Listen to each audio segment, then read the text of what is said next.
finished our second practice of the week. We're going Tuesday, Wednesday, Thursday here this week. Actually, happy with the way the bye weeks have fallen here this year. Gave us a chance to go back and really do a thorough self-evaluation of our football team after the first 2 weeks. Look at things that we've done well. Look at where we haven't done so well. Try to identify issues if there's a gap somewhere between where we are and where we want to be. Look at things that we may have to eliminate, we can change, or just keep working to improve. Evaluate personnel. So it's been a good, really last 3 days to do all of that. Just looking at the game from last Saturday, watch the game. Really emotional after the game watching it, because just disappointed, frustrated, and just sad for our players. I thought our team was really prepared to play. They had a great week of preparation. It's kind of like getting ready to go run a 100-yard dash and you false start and never really get a chance to get going, is really what it was. There was a sequence in the game that really kind of took the life out of our team there in the second quarter. We had the ball across the 50, 2nd and 1. Threw a ball in the second and 2, then 3rd and 2, roll out, and that's when McLane got hurt on that play. And then after that, decided to punt, and then they took the ball down the field and scored, and that was kind of, where the game really tilted, and we never really got back on solid ground from there. But the disappointment is that's just not our team. That's not what we've seen from our football team during training camp. That's not what we expected last Saturday, and that's not what we expect moving forward. But that's where we're at, and this gives us a great opportunity to evaluate everything, come out here and work and try to continue to improve in the areas that we need to. So with that, I'll go ahead and open up for any questions. What, do you feel like the Iowa game was an aberration? You feel like this? You expressed a lot of confidence that this can be better. Yeah, I'll start this defensively. We played pretty good defensively until the fourth quarter. We had them, I think, 101 total rushing yards after 3 quarters. And in the fourth quarter, we misfit a couple runs that got out the gate that got that total out of hand.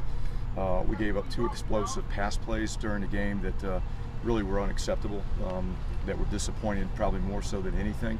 But I thought our defensive line probably played the best game it's played in a couple of years here. I thought they were physical at the point of attack. I thought they were doing a really good job of holding the point at the line of scrimmage. They were in the backfield quite a bit. Linebacker, we misfit a couple runs where runs got out, but it wasn't the defensive line. I thought they played pretty physical, played with great effort, good fundamentals, and executed the plan that we had for them against Iowa on Saturday.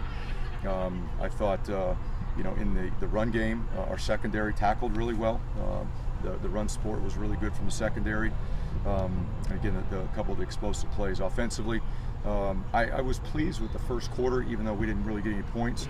We were doing some things to at least move the ball a little bit in the first quarter. And then in the second quarter on, that's really when it fell apart, and really disappointed with the final 3 quarters of the game. But again, that is just not our team. That's not what I saw through training camp. That's not what I saw in the first game. Now Iowa has something to do with it, because they're a pretty good team. When you get into a game and you're playing a good opponent, they can alter your plans and what you hope to do with their play, and that's a little bit of what happened. You mentioned McLane. What can you tell us about his status? He suffered a concussion in the first half of the game, and he's really day to day. Do you guys follow the NFL protocol? Is there a big no, NFL protocol is different than we have there's an NCAA protocol, university protocol that you follow. What's kind of that process like?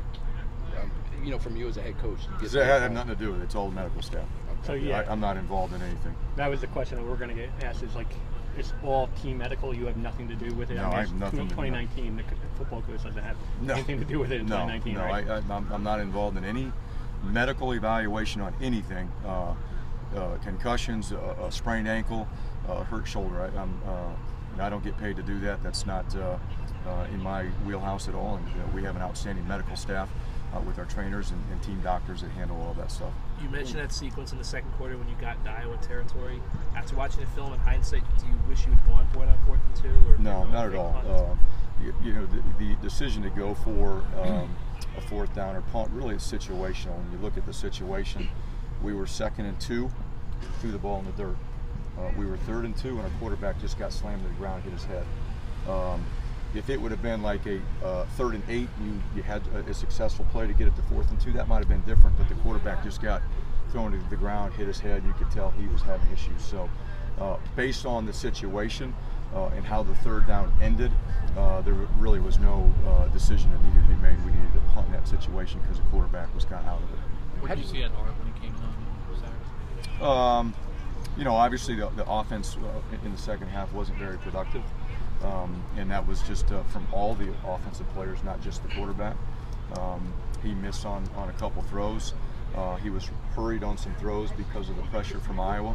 He had one really nice throw down the sideline to Isaiah on a wheel route, but we didn't do a whole lot in the second half. You said that you evaluated everything. You didn't really mention the offense. How do you fix the offense? What's your confidence level? Well, the first thing we got to do is get back to the details in the pass game that we were having during training camp and in game 1.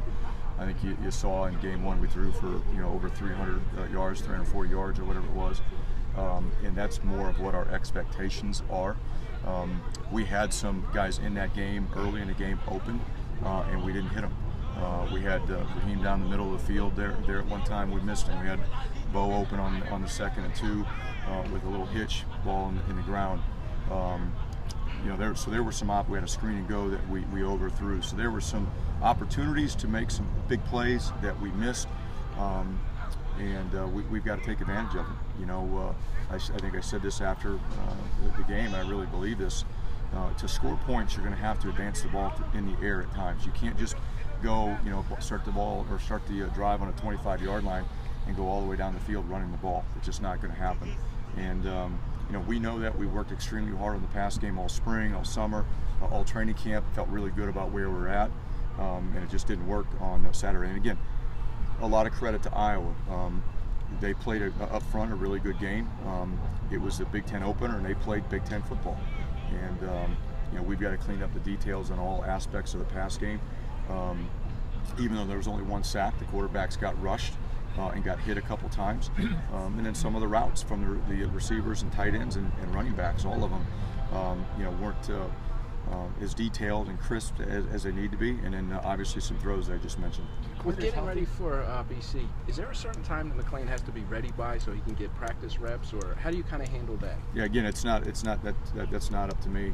At some point, the medical staff will come and say, hey, here's where he's at with his symptom scores. He'll have a chance, or hey, he's going to be out because he's just not close enough. But I mean, do you have to have so many practices with him to start him when he's out? Well, you're going to have to be about symptom-free probably for about 5 days before a guy would be cleared to play.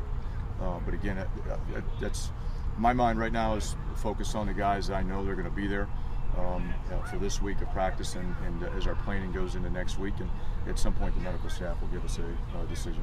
Two more questions. You don't sound thrilled with the quarterback play at Iowa. If he's healthy, I'm not thrilled about the offense, the play of the offense at Iowa. That is not what we expect. That's not what we've seen during training camp, and that's not what we plan to see for the rest of the season. But it's not just one position. It's not just one player. Just overall, when you get 121 total yards in college football, that's not acceptable, and that's not our standard, and that's not what we've been working to put out on the field. That said, if Carter's healthy, is he still your quarterback? We'll have to wait to see when he comes back and see where he's at. One last one. What are some of the biggest wins you've ever been a part of as a coach or a player? Some of the biggest wins I've been a part of?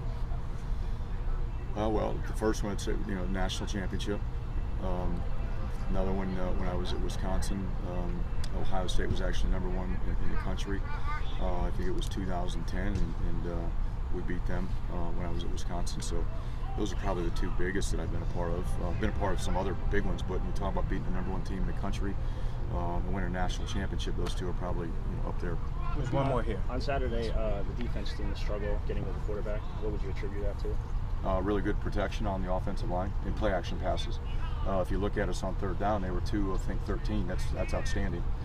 So third down wasn't a problem. But when you're a really good running team, it helps your play action pass. And to transition from defending the run to pass rush off of play action passes, that's difficult. And they did a really good job with some of their play action passes on first and second down. But third down, I thought we did a great job of pressuring the quarterback and playing tight coverage, and the result was a 2 of 13 on third down. But first and second down against a good running team that can play action pass, it's always going to be difficult. Thanks, Coach. Yes, thank you.